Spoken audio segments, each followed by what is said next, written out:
Jenna Bush Hager comes to Sister Barbara's defense as she talks marriage. Jenna Bush Hager will always come to her twin sister Barbara Bush's defense.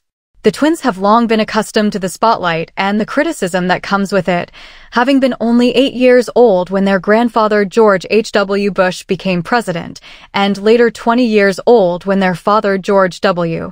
Bush followed suit. While their father was in the White House, they were plagued with headlines over their partying, personalities, and looks. They even got the Saturday Night Live treatment, and even years after their father's administration, intrigue into their personal lives remained.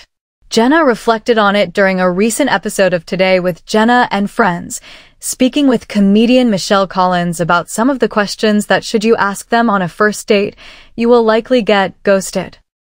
Among them was, "Why are you still single?" and Jenna, incredulously, recalled how often her sister, who married 10 years after Jenna did, would always get asked that. This was like in 2016. They would be like, "So I don't understand.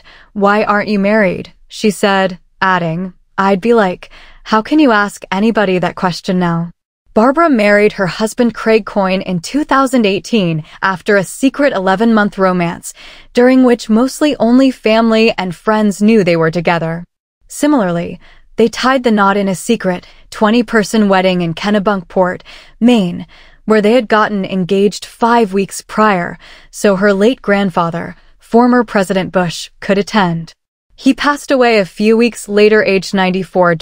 While traditionally we would have had a wedding in several months and taken a lot more time to plan, it's all more pressing and more important to do it when we know that he is still with us, she told People at the time.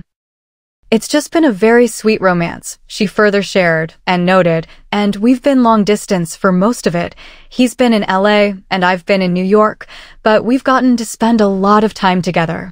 She further shared, "We got engaged in Maine in August, and that night had dinner with our family. And it's so beautiful here. And it's so simple here. It's everything I love that inspires me in terms of nature and family and love, and same for Craig. We just thought, let's try to do it soon," she emphasized.